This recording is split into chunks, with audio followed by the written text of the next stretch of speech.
I fear that too often we podcasters are shouting into an echo chamber, meaning we're talking only to those who already know about us. In this episode of Podcastification, I want to talk about one of the most powerful ways you can get new listeners to be exposed to your podcast.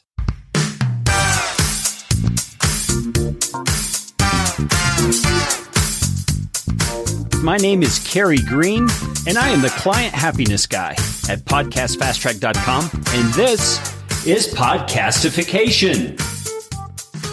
Podcastification is all about you, teaching you how to podcast, how to put into practice the best practices that I and my team have learned in working with hundreds of clients. You are going to podcast better from listening to this show. If you like what you hear on Podcastification, please just hit the pause button, swipe to the sharing function on your app, and share this episode with somebody you know will benefit.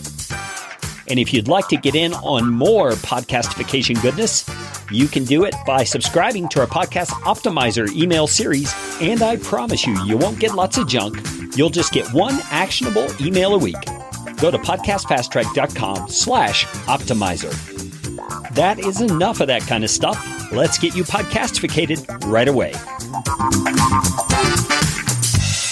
You know, the longer I do this podcasting thing, the more I recognize that there are some very difficult and very time-consuming things that need to be done in order to establish and grow a podcast over the long haul.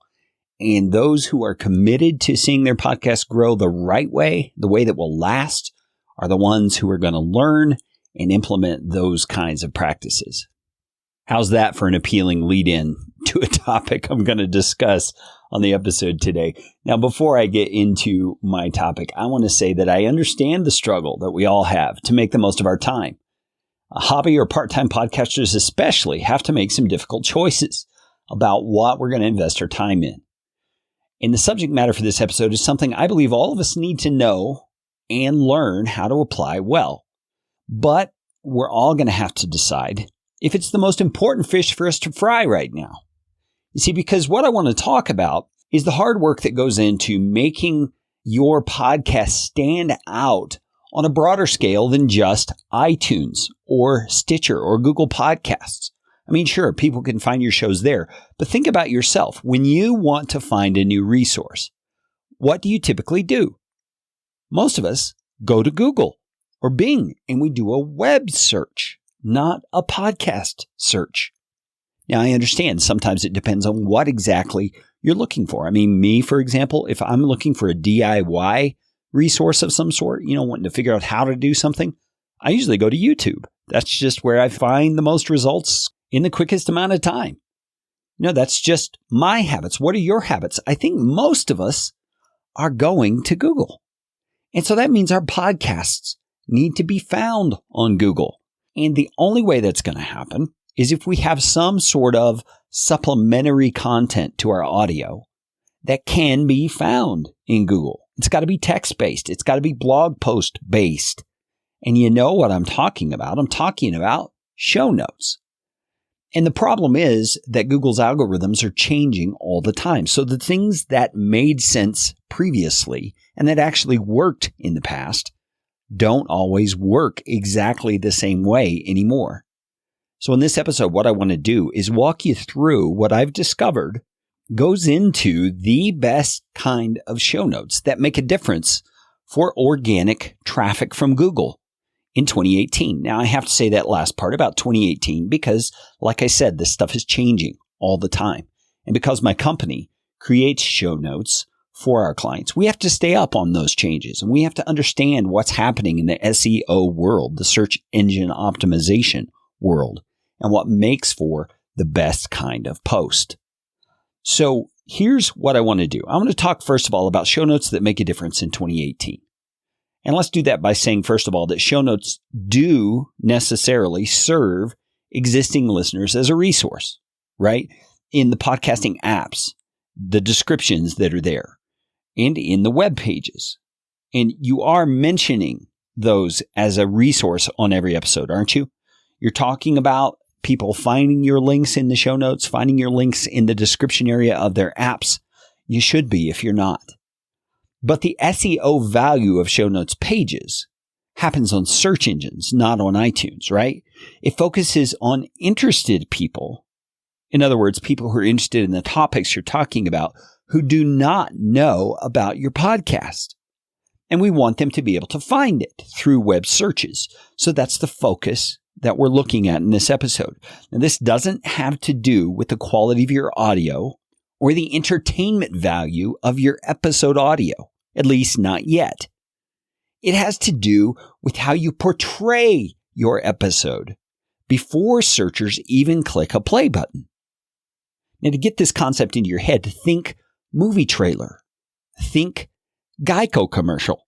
You want something appealing, something that not only technically catches Google's attention through the way that you've structured your post and written your post, which we're going to get into today, but also in a way that catches a reader's attention. It's got to be both and.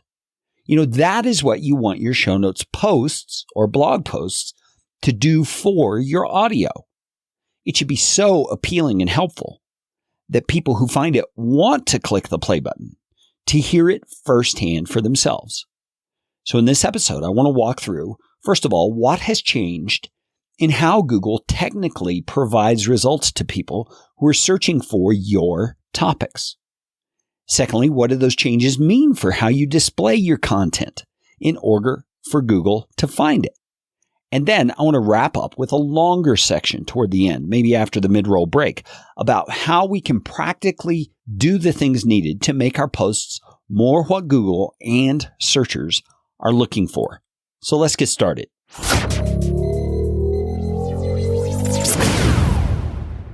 The SEO landscape is changing.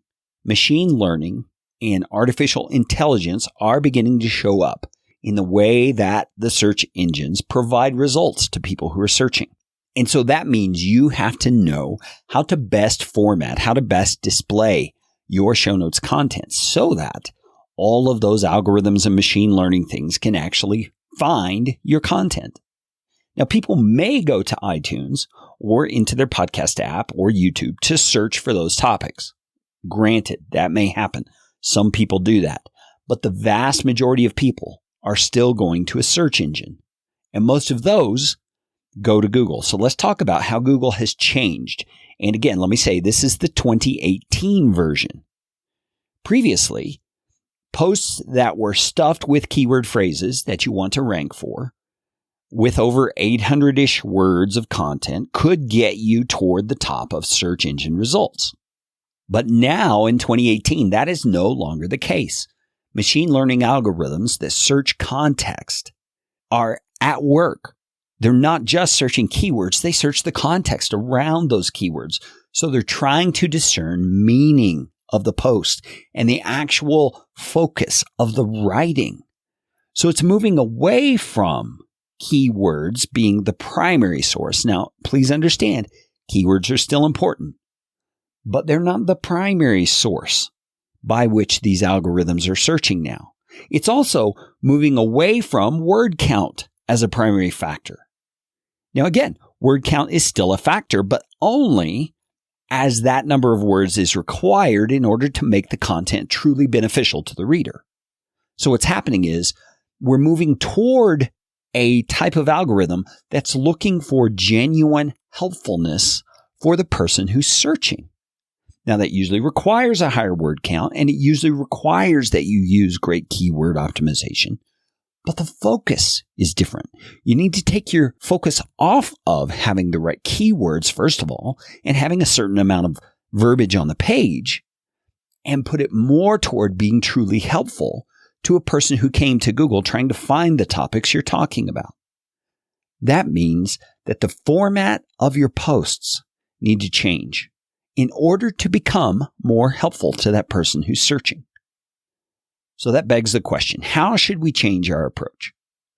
Well, let me say, first of all, you should not expect summary style show notes or posts to rank in search at all. A bullet point outline with links alone is definitely not going to be adequate to be found in search anymore. We have to rethink show notes. both from a user perspective and from a technical ranking perspective. And given that helpfulness or benefit to the searcher is a consideration, we should ask the question, are transcripts adequate? I mean, the content may be there. The keywords may all be there. You've got a lot of text on the page, but I don't believe it's in an engaging way that's going to keep a searcher on the page for more than even just a little while, because it's boring. I mean, when's the last time you read a transcript? They're kind of hard to read sometimes because the way we speak is not the way we write. And so the writing comes out a little stilted and sometimes not even comprehensible because you're missing tone of voice and you're missing context and all kinds of things like that. Now, we're going to talk a little more about how to keep searchers on the page effectively in a bit. But right now, just put that in your hopper and chew on that for a while. Are transcripts adequate in 2018? I would argue they're not. We also want to consider this term that's being used in the SEO world called dwell time. Now, dwell time, if you're not familiar with the term, is the time between the click someone makes on a link to your blog post and a following click back to the search results. So some people call this bounce rate. They click on your title, they see your post, and then they click right back to the search results. Well, the dwell time was really short. Dwell time is something that these algorithms are considering as to whether your blog post, or your show notes in this case, really provided the answer that that searcher was looking for when they keyed in the keywords they searched on. Dwell time becomes very important. Let me give you some examples of dwell time. A 2-second dwell time. Someone clicks on and within 2 seconds, they're back in the search results. Is that searcher saying to the search engine, I didn't find what I wanted or expected to on this site, so I quickly went back to the search engine page to find something better. A 2-minute dwell time might say to the search engine, I found the content pretty useful and I stuck around for a couple of minutes to read it. And a 15-minute dwell time says to the search engine, I found this content super useful and I was heavily invested in what the writer had to say. And we're going to talk more in a moment about dwell time and how we can increase dwell time so that our searchers who find our posts are actually communicating the right things to the search engines about our posts. Now, here's my suggestion for how we should view this whole thing of show notes and how to create them. We want to create what I call a domino effect.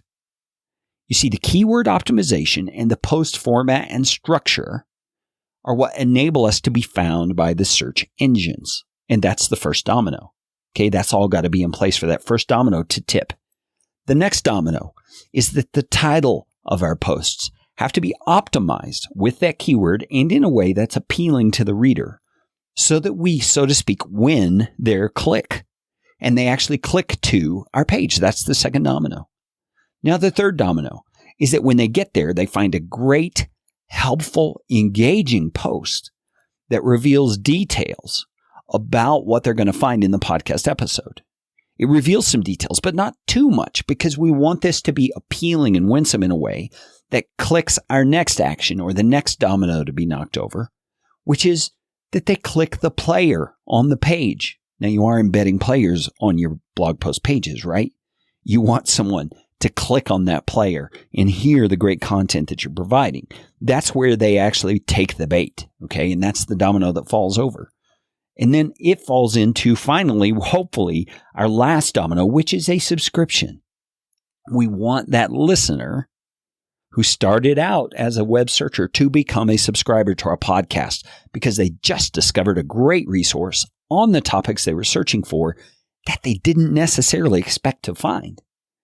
And they realize by subscribing, it can become an ongoing resource for them. So that means you need to have subscription options on your page. And that really is the final goal. All right, so right here, we're going to take our mid-roll break. And I'm not going to pretend that it's really in the middle because it's probably not. The section to come is much longer because we're going to talk about the technical and step-by-step things we need to do to start creating this domino effect that will enable our show notes posts to be effective for getting us new listeners. Don't go away.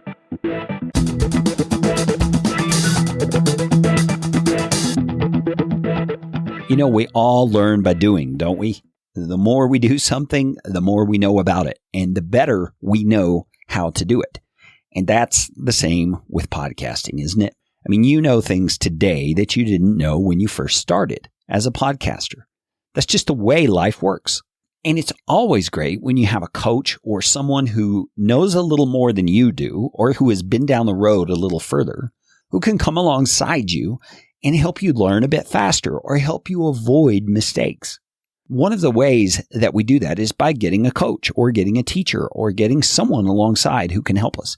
And the Podcast Fast Track team is providing that through our podcast consulting. Now, you hear podcast consulting and you think, oh yeah, there's all kinds of podcast consultants out there. But let me ask you this. How many of them have actually worked with hundreds of podcasters and have seen their good and bad practices and know from that experience what actually works well for podcasting and what doesn't?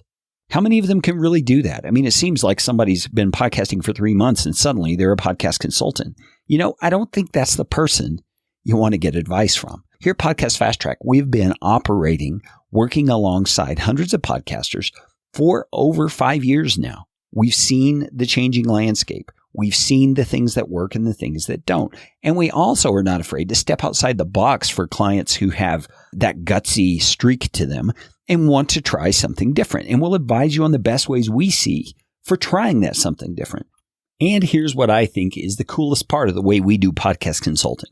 We let you choose what it is you want to work on. You can go to podcastfasttrack.com/consulting and see the options. As you scroll down the page, you'll see a number of suggestions of things we could help you refine and tweak and assess as it has to do with your podcast to help you improve your game. This is not a long-term commitment. This is not a thing you have to subscribe to and commit to week after week after week. This is as long or as short as you want it to be. And I can come alongside you with the expertise I've developed over the last 5 years to help you refine the things you're doing and to see blind spots that are keeping you from that next level of success. If you're interested in podcast consulting, check it out at podcastfasttrack.com/consulting.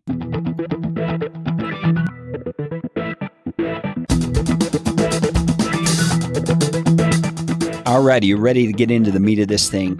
The rest of this episode is going to walk through the domino effect I mentioned. I want to walk you through what I continue to discover about how each aspect of creating a show notes page can be leveraged to accomplish greater reach and greater discovery for your podcast. Now, let's start out by talking about keywords. I mentioned keywords earlier, and they are still relevant, but they work differently than they used to. You see, the algorithms now can differentiate between just a bunch of keywords on a page and the actual meaning and relevance those keywords have to what's on the page. So the repetitive nature of how we used keywords in the past is no longer needed. Keyword research is still important. I mean, we need to know what people are actually searching for so that we can create posts that answer the questions they have. But we need to work at understanding the why behind their search. Why are they searching for that exact phrase? And what is it they're trying to learn by searching for that thing? We can use the search engine results page, meaning what comes up when you search for a particular keyword, to get a feel for how Google is interpreting the intention of the searchers who are searching for that phrase. Now, any good keyword tool should contain your search engine results page and show you the things that are showing up when people search for something. Let me just stop talking and give you an example. If someone were to search for the phrase Google AdWords, they're most likely using Google to find the actual AdWords tool, the actual AdWords page, so they can set up some advertising or learn about setting up advertising. So creating a post about how to use Google AdWords for higher conversions is likely not going to get many meaningful clicks. You need to shoot for a longer tail keyword like Google AdWords for higher conversions. You see what I'm saying? Now, what is a long tail keyword? It's a longer set of words, so 4 or 5 or 6 words even, that are related to your main keyword, in this case, Google AdWords, but are being used by people to search for something more specific. And if you can optimize posts around something people are specifically searching for, less people are doing that, you're going to have a better chance of ranking for that particular phrase. Does that make sense? That's what a long tail keyword is all about. So that's the first thing I would say about keywords is don't focus so much on the broad or general keywords. Start focusing in on specific long tail keywords. But then secondly, don't be afraid to use related phrases. You don't have to stick to that keyword every time you mention the subject within your blog post or your show notes post. You can use related phrases to make it more reader-friendly or human-friendly.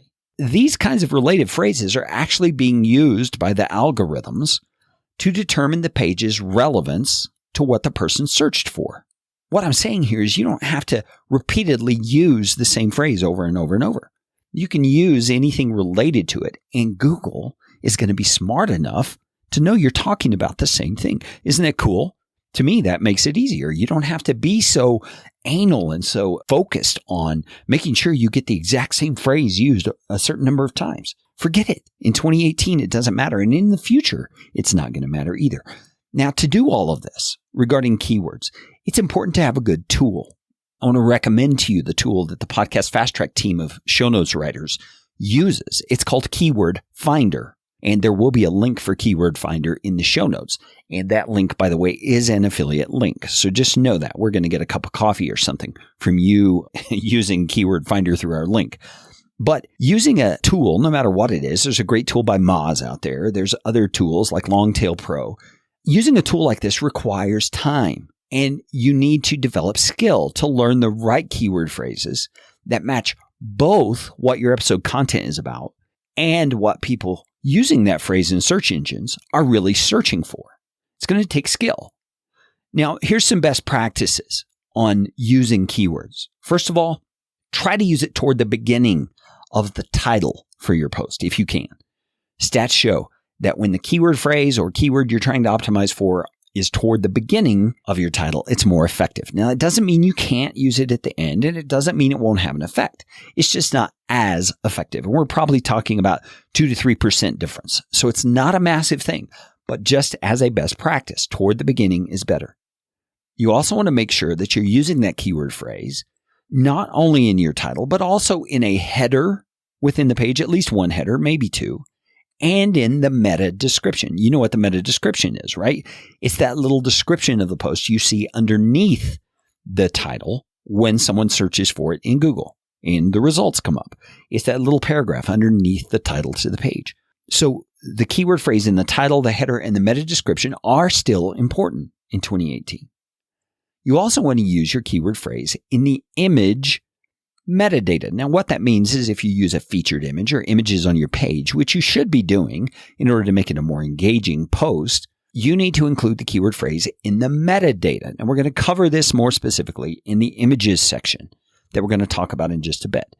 Let's move on. You also can include that keyword in bullet point outlines. That counts. Don't forget that you can have it in there. It doesn't have to be stuffed into a paragraph kind of unnaturally in a way that makes it awkward. You can include it in bullet point outlines, and that's going to count. Don't forget also the related phrases, or some people would call this secondary keywords. Keywords around your primary keyword that mean the same thing or are referring to the same topic. Don't forget, those are going to help as well. And as always, don't overdo it. Don't keyword stuff your post. It makes the writing unnatural, which makes for a poorer user experience, which is going to be reflected in that dwell time being shorter.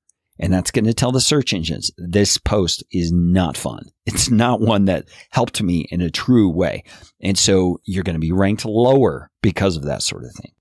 And I would encourage you also, after you create a post, have someone else read it and give you feedback about the keyword density, about the use of keywords. Does it feel natural? Does it flow well? Is it truly helpful? I have a piece of advice here for you. On many websites, especially WordPress websites, there are plugins you can use to help you optimize for keywords. There's Yoast, SEO Keyword, and others out there. Those are helpful as tools, but I would encourage you to learn the principles of good SEO yourself. These things I just talked about when it comes to keywords. And only use Yoast and other tools as a tool, not as an absolute, because I've noticed oftentimes Yoast will come back and tell me that something is wrong with the post or something could be optimized more. And I go back and I look at the actual post, and what it's telling me is missing is actually not missing. It's there. And the plugin is just not grabbing it or picking it up for some reason. Now, some of that has to do sometimes with the theme that you're using on WordPress. I use a Divi theme on most of my sites. And Divi has ways you can break up the post in different modules, so to speak. And Yoast seems to not always be able to see all the things in the modules as clearly as if it was just in one big long paragraph. So in other words, use those plugins, but use them sparingly and don't take them as the be all end all of keyword optimization. You learn the principles and you put them into practice the way that seems best to you. All right, let's move on and talk about optimizing your title. Now, I mentioned your keywords should be somewhere toward the beginning of your title. But I also want to tell you, your title needs to be appealing and provoking or funny or kind of outlandish and wild. But in order to be a person of integrity, make sure your title is accurate. Make sure it actually is talking about the things that are in your post, not just some sensationalized headline to get someone to click on the post. We call that clickbait. And that is a scammy way of getting people to your blog post, because once they find that your blog post is not really what your title portrayed it to be, they're going to kill your dwell time by jumping right back to the search engine results. You see, to me, that's like telling somebody you want them to come over for dinner, and then when they get there, it's an Amway presentation. You don't want to do that bait and switch sort of thing. You want your title to be appealing, provoking, funny, wild, but accurate. You also want to make sure your title stays human. Don't make it awkward for the sake of getting your keyword in a certain place on the title. Make sure it reads well, that it's natural and feels good.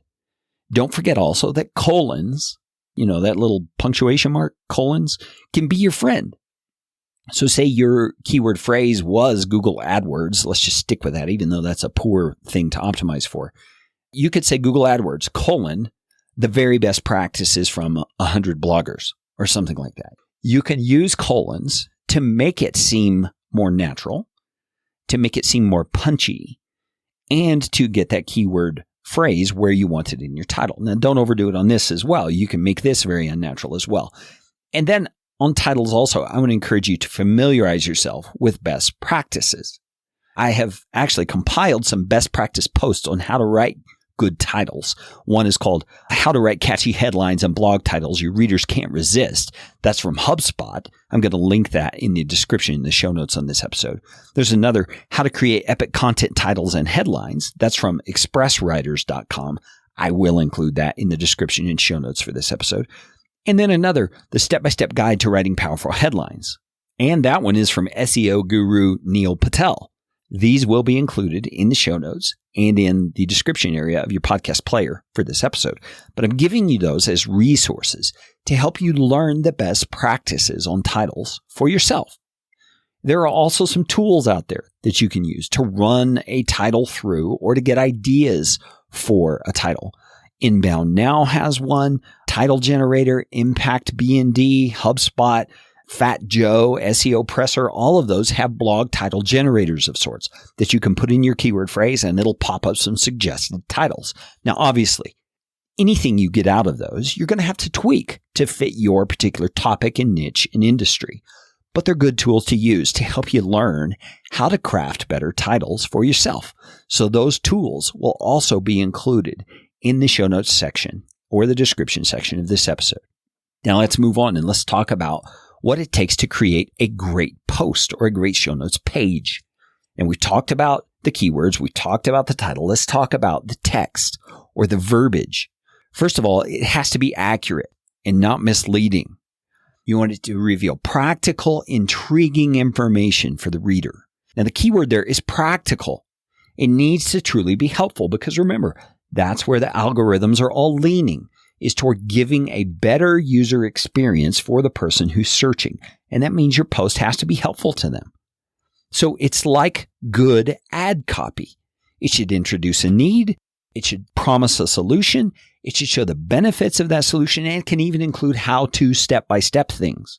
When I think about the blog posts over the years that have been most beneficial to me, the ones that I remember the most, they're the ones that were the most helpful, the most practical.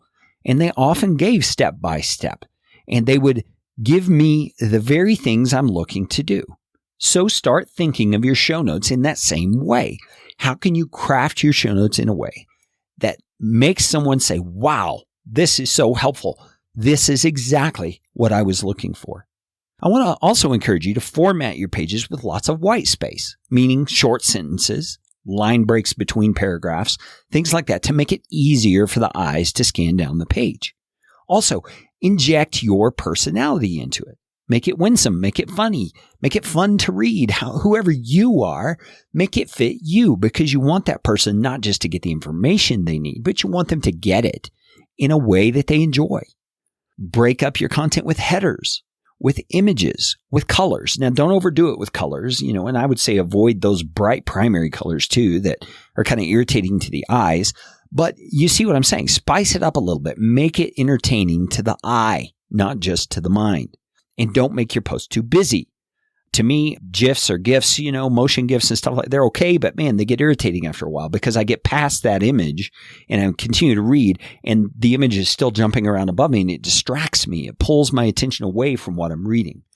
And then I would also encourage you to include links in your posts. And there are two kinds of links. We're going to talk about those in just a moment. But before we do, let's move on to images. Images that you include in your show notes pages should be relevant to the topic. I mean, the actual image, the thing on the picture should be relevant to the topic. Don't just grab some random thing because you think it looks cool. Now, you can be creative here and you can grab an image that is maybe symbolic of the topic. But if you do that, I would encourage you to include a caption under the image or maybe even text across the image that tells how it's relevant, helps your reader make that connection. Your images should also be legal to use. I'm going to include a bunch of image resources in the show notes for this episode from websites that it is legal to use the images that you find there. Also, your image file names and your image alt tags should include your target keyword phrase. I mentioned I was going to tell you about this earlier. In WordPress especially, you can insert an image and you can change the image title or the image alt tag. And those should include your keyword phrase, but make it relevant and make it readable. Don't just make them keyword phrase 1 and keyword phrase 2 and keyword phrase 3. You know what I'm saying? Make them something actually readable because the algorithms are savvy to that kind of stuff. They can tell if you're stuffing the keywords just to have keywords in your images. You want to make them so that if a person who is visually impaired finds that image on your page and they hover their mouse over it and the little helpful tools from their software come up and tell them, read out loud to them what that image is, you want it to actually be helpful to them and to tell them what this image is that they're seeing. So keep that in mind when you add those titles and alt images. Make those images truly helpful, just like the rest of the post. Also make use of the captions. You can include your keyword phrase in the caption in a creative way. You can use it to amplify the message that the image itself is communicating. And also make sure your images are not a massive size. There are ways you can optimize images for word pages. And the reason this is important is because massive images slow down your page load time, which is one of the things that the algorithms are looking for, is pages that load quickly.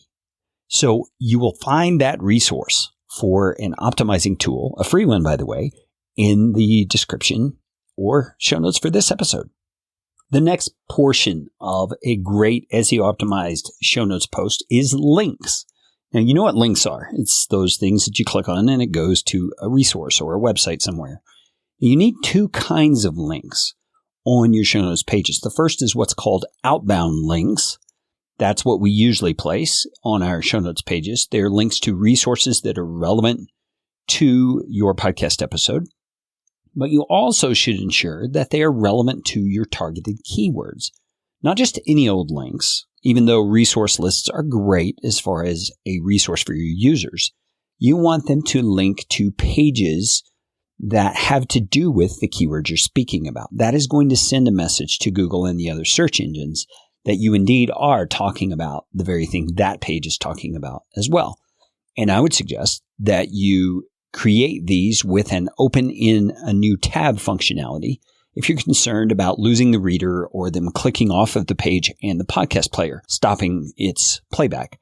That is a very real thing. So those open in a new tab functions are actually helpful for that. And then you also need internal links. Some people will refer to this as deep linking.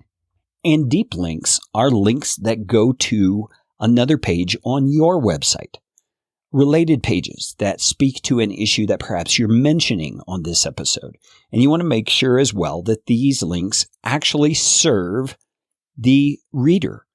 They're not just links to have links. You want them connected in a way that actually serves the reader who's reading that post to gain knowledge or value from what that link is taking them to.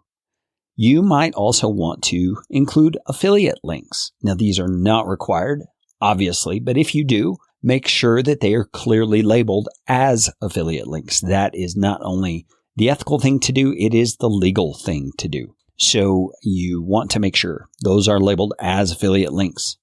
So let's go on and talk about the next thing that good SEO optimized pages should include, and that is rich media. Now, your podcast player is obviously going to qualify as rich media. It's going to provide a better experience for the person who's there on your website page. So make sure that you're embedding some kind of player on your show notes page. You also want to intersperse various media resources in the post. That could be the images that we've already talked about or infographics. It could be video embeds from YouTube or Vimeo or somewhere else. There are some stats that suggest that having YouTube embeds on your show notes pages will help them to rank higher in Google. And I can find that believable because Google owns YouTube and you're pushing another one of their resources. So that makes sense to me. Also, you could embed slideshows from places like SlideShare or Prezi, different presentation softwares. You can embed some of your presentations in there if you have those kinds of things. But most of all, you want to do these things with rich media because you're focusing in on something that's interesting or fun or entertaining or useful. There's that word again. Not just for the sake of having things on the page. You want that page to stand out, to be attractive, and to be useful for that reader. Now, another element that you may want to consider to create an engaging and beneficial web page for your listeners is the commenting functions that many blogs have nowadays. There's kinds that come default on the blog. There's kinds that you can embed. I don't necessarily recommend this. It's up to you. It's your choice. Sometimes it will increase dwell time and time on the page that you want. Other times it just becomes a nuisance to you and your listeners and doesn't benefit anybody. Marketer and blogger Seth Godin doesn't do commenting at all. Others do, who are equally big names. So it's really up to you. If you have a group elsewhere, like a Facebook group where you engage with your community, commenting may not actually be needed. Now, whether or not commenting affects the SEO value and the higher rank of your post is a debated thing, and I don't honestly think it makes a difference. So it is entirely up to you about that. Now, this next thing is something I would recommend that you put on your page. It doesn't necessarily affect SEO, although it may depend on how you implement it. But that is a regular call to action of some sort. Do you want to have an email opt-in somewhere on the page? Do you want to have contact info? Do you want some sort of social connection or sharing functionality on your page? Do you want to have relevant products or groups or courses linked from that show notes page so that people can take further action connected to your website? Those are all things that are entirely your call. I recommend them as good practices for anybody who's trying to build a presence online, but they don't necessarily affect the SEO value of the page. Now, there is one other thing here that I want to mention that has to do with this SEO value of the page, and that is something I've already mentioned, but I want to go a little more in depth, and that is having a player on your page.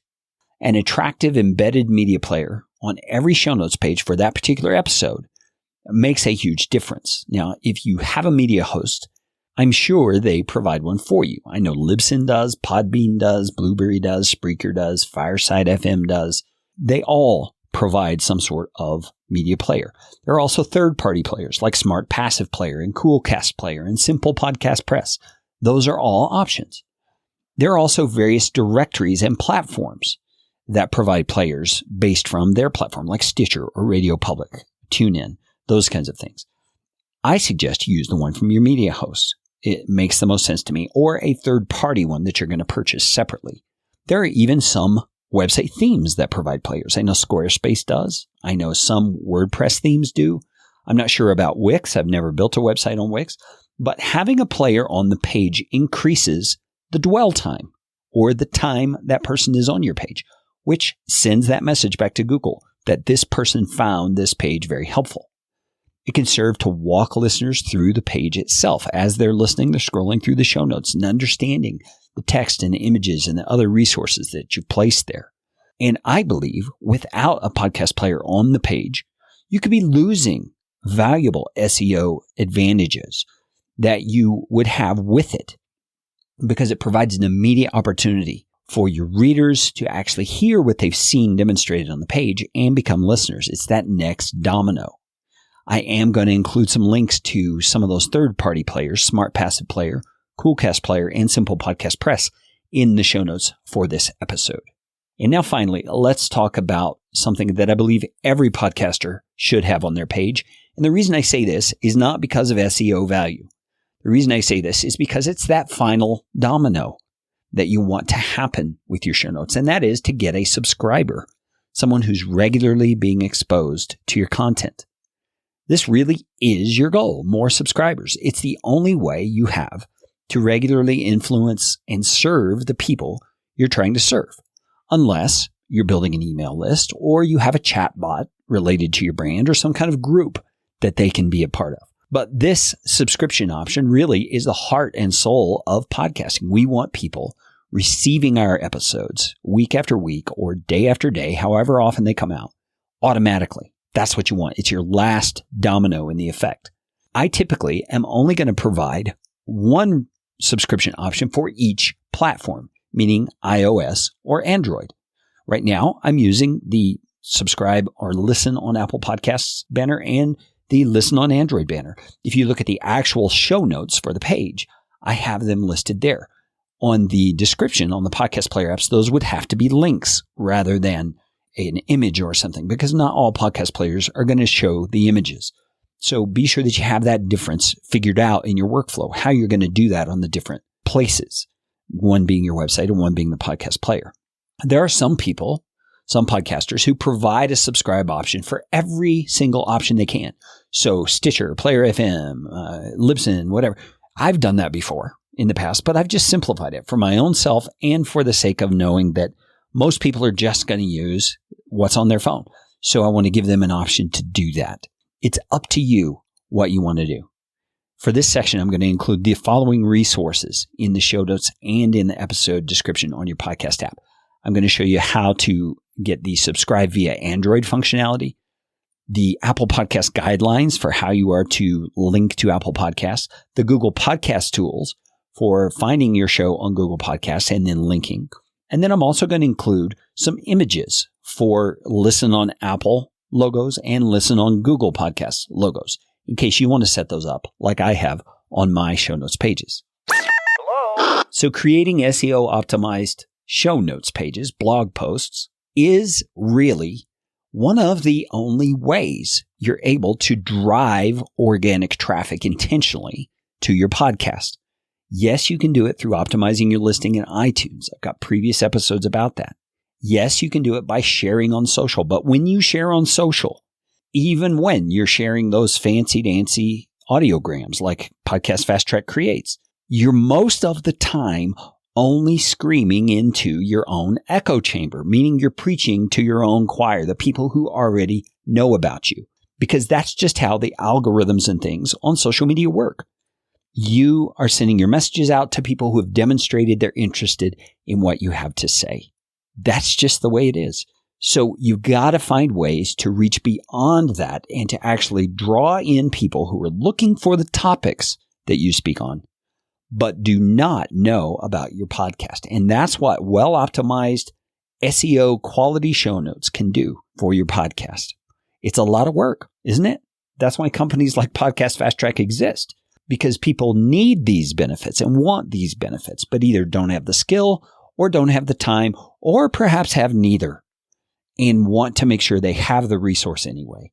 If you're interested in that, let us know. If you're not, look back through the archives of this very podcast and you will find some how-to episodes that will help you create podcast show notes the way that we do here at Podcast Fast Track. Well, that's all the time we have for today. You know what time it is. Go out and make it a podcastificating day. This show is brought to you by Podcast Fast Track, where my team provides professional podcasting services without the time suck. Full production, editing, and show notes all in one monthly subscription package. You can find out more at podcastfasttrack.com. Now go out and make it a podcastificating day.